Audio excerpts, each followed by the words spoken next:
Hello students, welcome to my YouTube channel. আজকে আমি তোমাদের জন্য যে চ্যাপ্টারটি শুরু করতে চলেছি সেটা হচ্ছে ডেফিনাইট ইন্টিগ্রাল বা নির্দিষ্ট সমাকল। চ্যাপ্টারটিতে যাওয়ার আগে প্রথমে ছোট করে এর একটা ইতিহাস জেনে নেওয়া উচিত।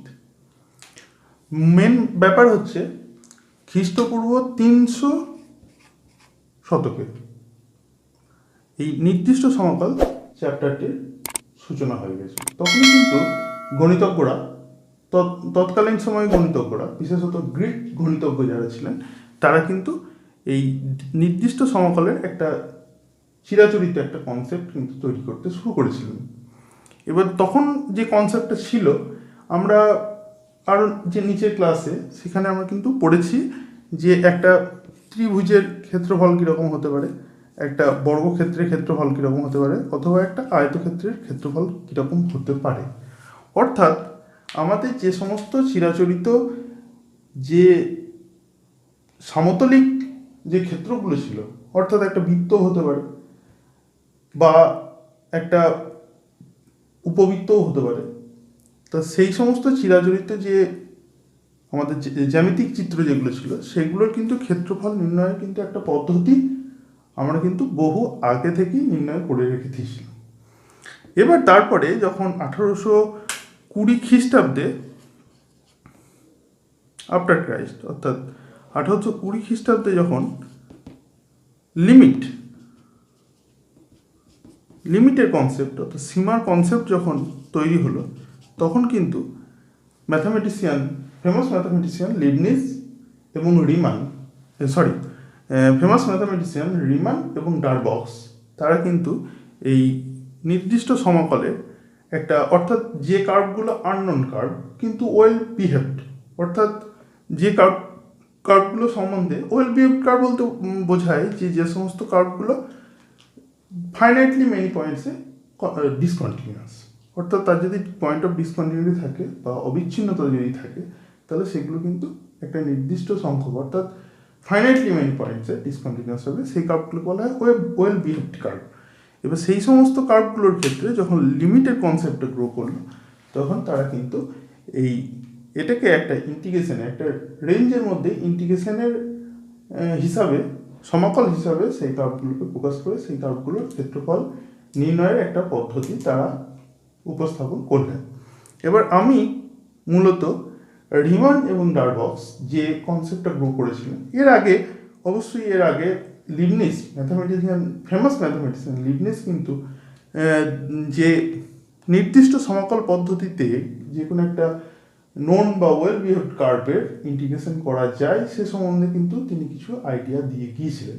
কিন্তু পরবর্তী ক্ষেত্রে রিমান এবং ডারবক্স কিন্তু প্রথম কনসেপ্টটা লিমিট হিসাবে, একটা ফাইনাইট সাম এর লিমিটের কনসেপ্টে কিন্তু তারা নির্দিষ্ট সমাকলের যে আইডিয়াটা দিয়েছিলেন, সেটাই আমাদের আজকের পাঠ্য বিষয়।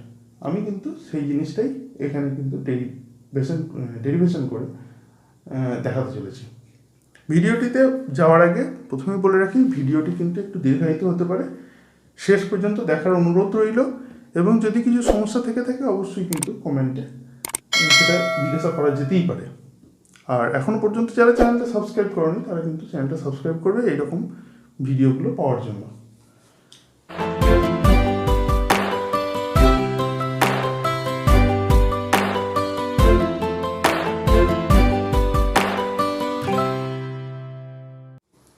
এবার ভিডিওটি শুরু করার আগে প্রথমে আমি বলে রাখি যে আমি যদি এখানে একটা জ্যামিতিক পদ্ধতিতে জিনিসটা শুরু করি, তাহলে সেটা একটু বুঝতে সুবিধা হয়।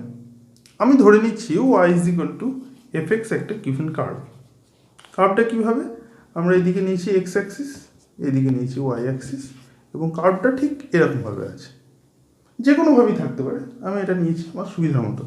এবং এখানে বলছি নির্দিষ্ট সমাকল যখন আমরা এখানে প্রকাশ করি, তখন আমরা ম্যাথামেটিক্যালি যেটা প্রকাশ করি, আমরা অবশ্যই যখন ইনডেফিনাইট ইন্টিগ্রাল বা অনির্দিষ্ট সমাকল পড়েছিলাম, তখন কিন্তু এরকম একটা ক্যাপিটাল এস, যেটা একটু লম্বালম্বিভাবে লিখে এফএক্স ডিএক্স লিখেছিলাম, সেখানে এফএক্সটা হচ্ছে ইন্টিগ্রাল ফাংশন বা সমাকল অপেক্ষক, এবং সেটাকে ইন্টিগ্রেশন করতে বলা হয়েছিল এক্সের সাপেক্ষে।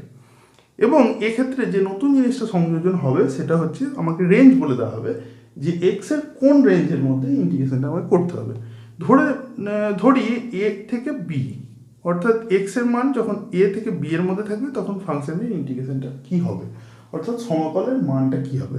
অর্থাৎ আমি এখানে ধরতে পারি এখানে এ আছে, এখানে বি আছে, অর্থাৎ আমাকে কিন্তু রেঞ্জটা এরকমভাবে ভাবতে হবে।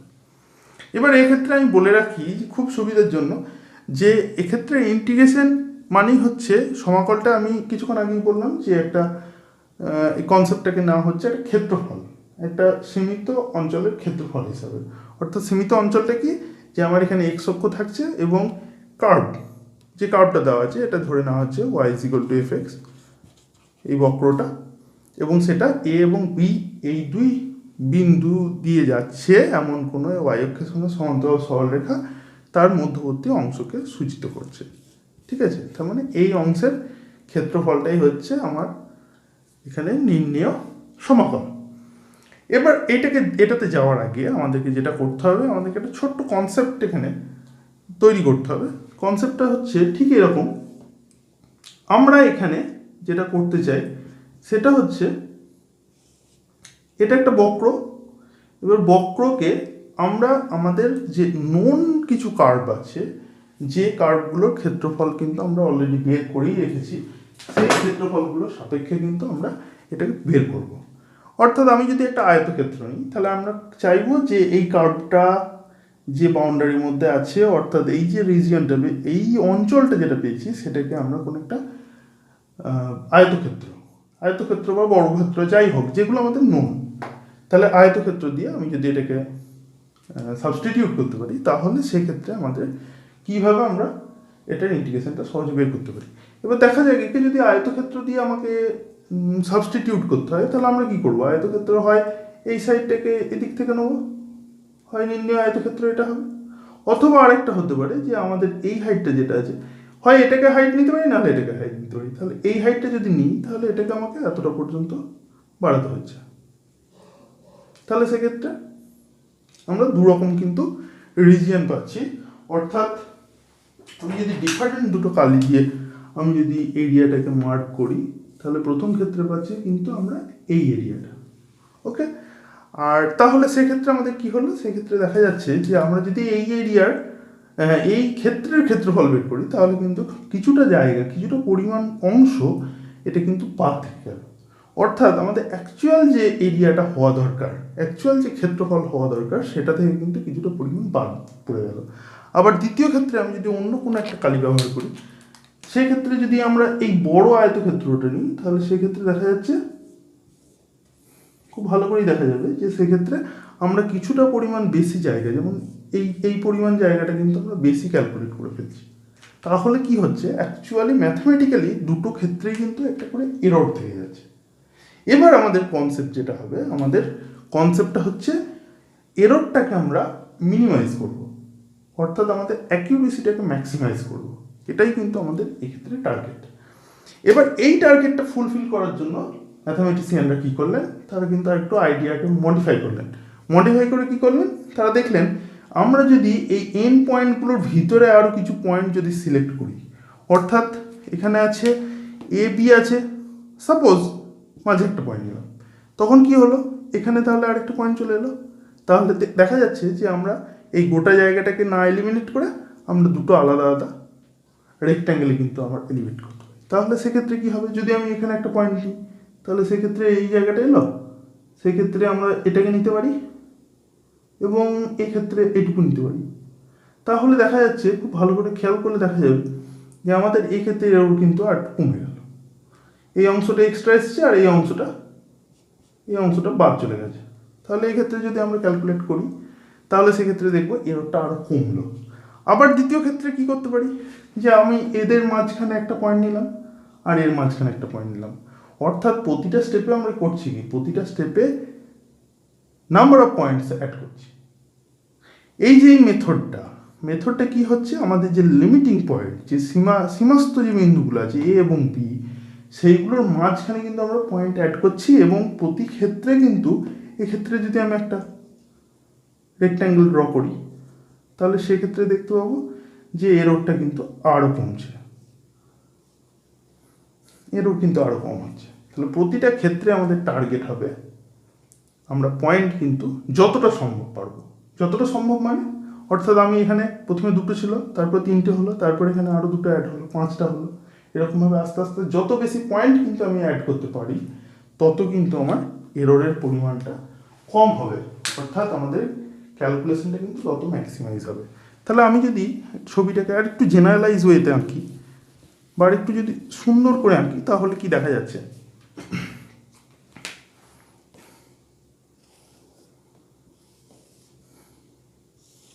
ছবিটা যদি একটু কার্ভলি আঁকি তাহলে সেক্ষেত্রে আমি ধরে নিচ্ছি যে এখান থেকে এর মধ্যে ইন্টিগ্রেশনটা করতে দেওয়া হয়েছে, এবং একটু টেকনিক্যালি আমরা ধরে নিচ্ছি এইটা হচ্ছে আমাদের initial point x0 is equal to this, আর এটা হচ্ছে আমাদের এন্ড পয়েন্ট xn।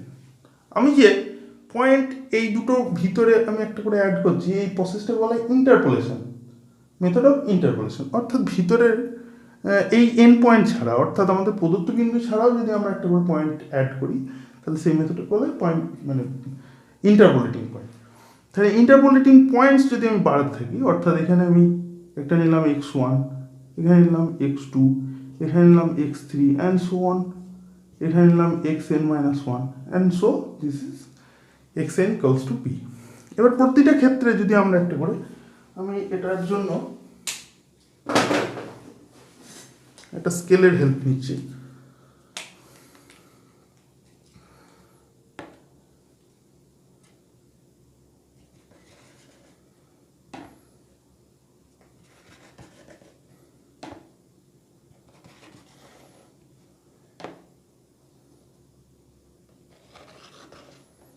তাহলে প্রতিটা ক্ষেত্রে কিন্তু আমরা একটা করে রেক্ট্যাঙ্গেল পাচ্ছি। এবার আমরা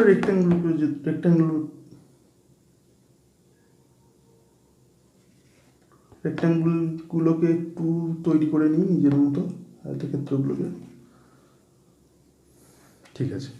তাহলে এই ক্ষেত্রে হবে এটা, এই ক্ষেত্রে হবে এটা,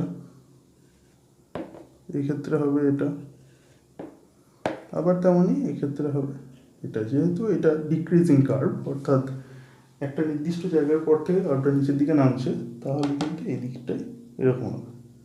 ওকে, ঠিক আছে। তাহলে এই ক্ষেত্রে দেখা যাচ্ছে যে আমাদের এররগুলো হচ্ছে ঠিক এই পোর্শনগুলো, এই পোর্শনগুলো হচ্ছে একটা করে এরর।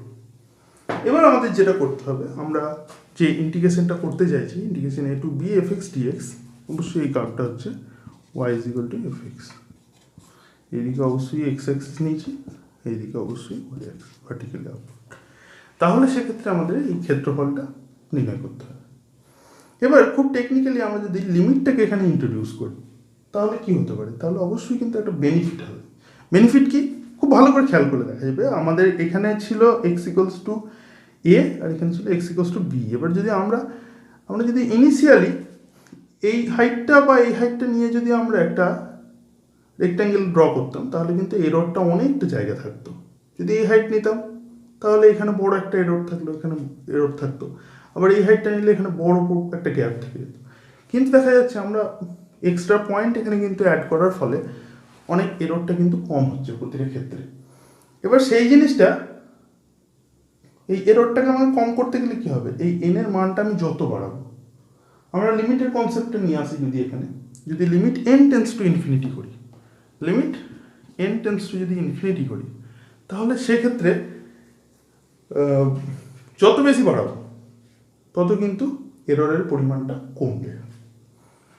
ওকে, এবার আমাদের এই পয়েন্টগুলোকে, এই এক্স আই যে পয়েন্টগুলো হলো, এই এক্স আই পয়েন্টগুলোকে বলা হয় ইন্টারপোলেটিং পয়েন্ট।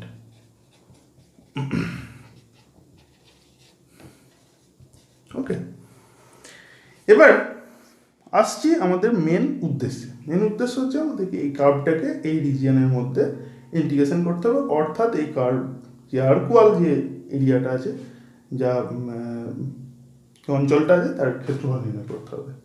এবার টেকনিক্যালি আমরা যেটা করব সেটা হচ্ছে আমাদের এই পয়েন্টগুলো যেহেতু আমরা অ্যাড করছি, এই পয়েন্টগুলোকে অ্যাড করার জন্য একটা নির্দিষ্ট নিয়ম ফলো করব, অর্থাৎ যে কোনো দুটো পয়েন্টের মধ্যে যদি আমি গ্যাপ কনসিডার করি সেটা অবশ্যই একটা নির্দিষ্ট গ্যাপ ধরবো। তার মানে কী দাঁড়াচ্ছে, আমার এখানে টোটাল যদি এনটা পয়েন্ট এখানে ইনক্লুড করে থাকি, এনটা পয়েন্ট এখানে যদি ঢুকিয়ে থাকি, তাহলে অবশ্যই বি মাইনাস এ অবশ্যই, বা B minus A by N যদি করি, তাহলে প্রতিটা গ্যাপই কিন্তু সেম হবে। এটাই হচ্ছে আমাদের target. Okay, B minus A is equal to N H, অথবা B minus A by N equals to H. ওই পাশে লিখে রাখি B minus A is equal to N. ঠিক আছে, এতদূর বোঝা গেল। এবার যদি আমরা প্রতিটা ক্ষেত্রে, তাহলে অ্যাকচুয়ালি ইন্টিগ্রেশনের জিনিসটা কি না হলো, তাহলে integration A to B is nothing but the area of this individual rectangle. প্রতিটা রেক্ট্যাঙ্গুলার এরিয়ার যদি প্রতিটা রেক্ট্যাঙ্গুলার অঞ্চলের যদি আমি এরিয়া অর্থাৎ ক্ষেত্রফল ক্যালকুলেট করি, সেটা একটা সময় এখানে দাঁড়াবে। এবার ঘটনা হচ্ছে, আমি তো জোর করে বলে দিতে পারি না যে এই প্রতিটা ক্ষেত্রফল ইকুয়ালস টু এটা। আমি যখন এই এনের সংখ্যাটা প্রচুর নেব, অসংখ্য নেব, তখনই কিন্তু এক্স্যাক্টলি এখানে দাঁড়াবে। বোঝা গেল? তার মানে আমি লিমিটিং কেসটাকে কনসিডার করছি। অর্থাৎ আমি যদি ভাবি যে এরকমভাবে আমি তো প্রতিটা এরিয়াকে যদি কনসিডার করি, তাহলে এইখানে ফাংশনাল ভ্যালু হচ্ছে এফ অফ এ। ওকে, আর এই গ্যাপটা কত? ওই গ্যাপটা হচ্ছে x1 মাইনাস x0। তারপরে কি হবে? এটা হচ্ছে F of x1 into x2 minus x1 plus 1, এভাবে চলছে। শেষে কতটা থাকলো? শেষে হাইটটা হচ্ছে এটা, অর্থাৎ F of xn minus 1 into xn minus 1। এবার করবো কি? এটা তো ফাইনাইট হয়ে গেল। তাহলে এই ফাইনাইট এরিয়া যদি করি, তাহলে এখানে তো এররগুলো থেকে যাচ্ছে। তাহলে কিন্তু আমাকে ফাইনালি শেষ করলে হবে না, এই এনের পরিমাণ কিন্তু আমাকে বাড়াতে হবে, অর্থাৎ আমাকে এখানে কিন্তু লিমিটটা ইন্ট্রোডিউস করতে হবে, অর্থাৎ তার মানে এই জিনিসটাকে চালাতে হবে। অর্থাৎ আমি যদি প্রথমেই যদি এই এনের উপরে একটা লিমিট কনসিডার করি, তাহলে জিনিসটা কোথায় দাঁড়াবে?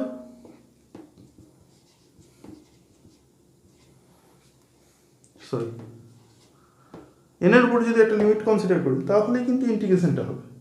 অর্থাৎ এখানে তোমার ফাইনাইটলি মেনি যদি নিই, তাহলে যেহেতু এররটা থাকছে, তাহলে ওই এররটাকে যদি আমি মিনিমাইজ করি, অর্থাৎ এন টেন্ডস টু ইনফিনিটি যদি করি, তবেই কিন্তু সেটা অ্যাকচুয়াল যে ক্ষেত্রফল সেই কনসেপ্টের সঙ্গে ম্যাচ করবে। অর্থাৎ এখানে যদি আমি ক্যালকুলেশনটা করি, তাহলে কী দাঁড়াবে? Limit N tends to infinity. এবার আমি একটা কাজ করি, এটাকে জেনারেল ফর্মে লিখি। অর্থাৎ আমি যদি এটাকে লিখি, এফ অফ এ লিখলাম, তারপরে লিখলাম এই হাইটটা কিন্তু এইচ, প্রতিটা গ্যাপ ইকুয়াল অবশ্যই এইচ। তারপরে এটাকে লিখছি F of A plus H into এটাও এইচ প্লাস 1। তারপরেটা কি থাকবে? F of A plus 2h into H plus 1। শেষেরটা থাকবে F of A plus N minus 1 into H. Okay, তাহলে এটা যদি আমি সিম্বলিক্যালি লেখার চেষ্টা করি, তাহলে কি দাঁড়াচ্ছে? এইচটা কমন আসছে, সামেশন। এখানে আমি একটা ভেরিয়েবল এখানে চয়েস করছি। এর জায়গায় আমি কিছু নয়, এর জায়গায় আমি লিখছি A plus 0 into H. Okay, তাহলে আমি যদি এখানে একটা variable R is equal to 0 consider করি, 0 থেকে যদি আমি n মাইনাস 1 কনসিডার করি, তাহলে কি দাঁড়াচ্ছে? F of A plus R H. Okay, তাহলে কি দাঁড়ালো? আমরা এই লিমিটিং কেসে সেটা কিন্তু আমার ইন্টিগ্রেশনের ভ্যালুর সঙ্গে ইকুয়াল হলো। This is nothing but the actual concept from the definition of definite integral. Okay, তাহলে আমাকে যদি বলা হয় যে ডেফিনাইট ইন্টিগ্রালের যে সংজ্ঞা, তার সাহায্যে আমাকে ডেফিনাইট ইন্টিগ্রাল অর্থাৎ নির্দিষ্ট সমাকলের ক্যালকুলেশন করতে, তাহলে অবশ্যই কিন্তু আমাকে এই জিনিসটা করতে হবে। ওকে, তাহলে ফাংশনটা কি দাঁড়ালো? ফাংশনটা কিছুই নয়, এখানে যে এফএক্স ছিল, এখানে ফাংশনটা দাঁড়ালো এফ অফ কি পেলাম? A plus B minus A by N equals to H, অথবা B minus A equals to N H, are by integration and definition, by definition of definite integral, integration a to b fx dx is equals to limit n tends to infinity h into summation r is equal to 0 to n minus 1 f of a plus rh. ওকে, এবার যদি আমি এটাকে change করতে চাই, এইচটাকে change করতে চাই, তাহলে ডেফিনেশনটা দাঁড়াবে h equals to b minus a by n summation r is equal to 0 to n minus 1 f of a plus rh. এবার যদি আমি গোটাটা লিমিটটা যদি h এ নিয়ে আসতে চাই, তাহলে as n tends to infinity h tends to 0, h এখানে ছিল, summation r is equal to 0 to n minus 1 f of a plus rh. ওকে, এবার আমরা একটা ছোট এক্সাম্পলের সাহায্যে দেখি যে আমরা কি করে ডেফিনাইট ইন্টিগ্রালের ডেফিনেশনের রেসপেক্টে আমরা ইন্টিগ্রেশন করতে পারি। আমাকে দেওয়া আছে ইন্টিগ্রেশন, ধরে নেওয়া যাক integration 0 to 1 3x square dx। আমরা কিন্তু জানি, আমরা অনির্দিষ্ট সমাকলে এটা পড়ে এসেছিলাম, আমরা কিন্তু এটা ভেরিফাই করব। কি করব? Integration 0 to 1 3x square dx, এটা যদি আমরা ফান্ডামেন্টাল থিওরেম ইউজ করি, ফান্ডামেন্টাল থিওরেম কি বলছে যে integration a to b fx dx equals to f of b minus f of a, where fx dash equals to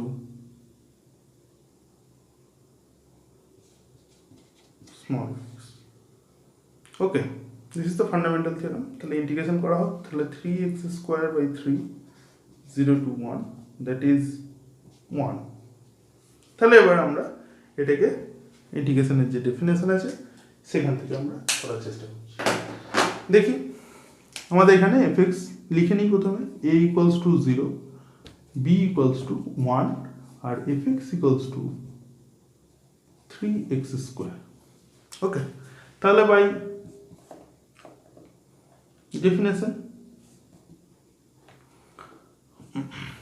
definition of integral, definite integral, we can write limit h tends to 0 h into summation r is equal to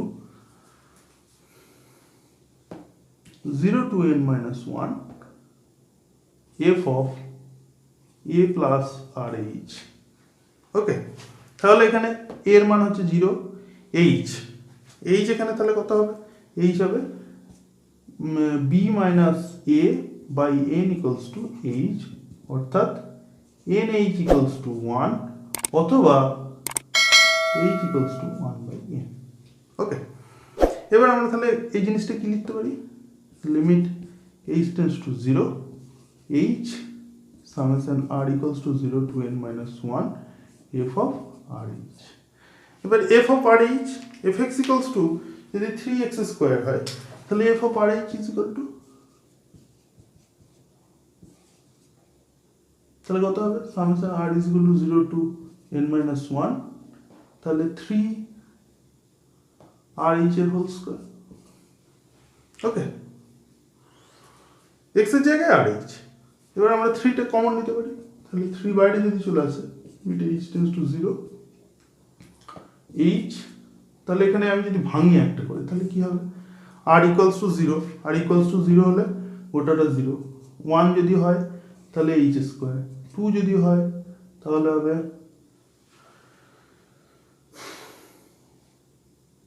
2h square, sorry 1 হলে মানে 2 হলে, ওকে একটা কাজ করি, 2 square h square plus 3 square h square plus 1 n minus 1 square h square. Okay, তাহলে জিনিসটা কি দাঁড়াবে? আমি যদি এখান থেকে h কমন নিই, তাহলে 3 into limit h tends to 0 h cube into 1 square plus 2 square plus 3 square and so on n minus 1 whole square. Okay, এবার এই জিনিসটার ফর্মুলাটা এই জিনিসটার ফর্মুলা হচ্ছে 3 into limit h tends to 0 h cube into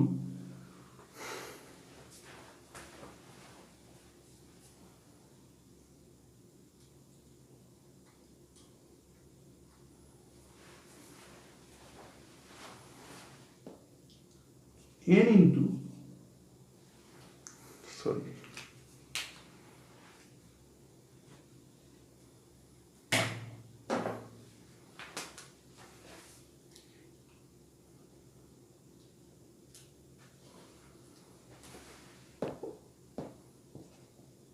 n minus 1 into n minus 1 plus 1 into n minus 2n minus 1 plus 1 by 6 ওকে। তাহলে এবার যদি আমি প্রতি ক্ষেত্রে একটা করে h এখানে দেওয়ার চেষ্টা করি তাহলে কি দাঁড়াবে, h দিলাম, তাহলে এই ক্ষেত্রে প্রতিটা ক্ষেত্রে যেখানে n থাকবে সেখানে কিন্তু nh হবে। তাহলে ভ্যালুটা ক্যালকুলেশন করলে দেখা যাবে 3/6 লিমিট h টেন্ডস টু 0, এখানে হবে, এখানে একটা h দিলে হবে nh মাইনাস h, এখানে হবে nh, এখানে হবে 2nh মাইনাস h। তাহলে এই লিমিটটা ক্যালকুলেশন করলে হবে এটা 1 হবে, এটা 1 হবে, এখানে 2 হবে। তাহলে অ্যাকচুয়ালি এটা কাটাকাটি করে 3 into 2/6 that is 1। ওকে, তাহলে এখানে কিন্তু অ্যান্সার 1 আসছে। আমাদের এই শেষ ক্ষেত্রে একটু এই লিমিটটা ক্যালকুলেশনের জন্য খেয়াল রাখতে হবে, লিমিটটা যেন খুব সাবধানে ক্যালকুলেশন করা হয়। তাহলে এই হয়ে গেল আমাদের একটা ডেফিনেশনের ভিত্তিতে আমার ইন্টিগ্রেশন ক্যালকুলেশন করার পদ্ধতি। আশা করি গোটা মেথডটা বোঝা গিয়েছে। যদি কোনো সমস্যা থেকে থাকে তাহলে অবশ্যই কিন্তু কমেন্ট করবে। ভিডিওটি দেখার জন্য ধন্যবাদ।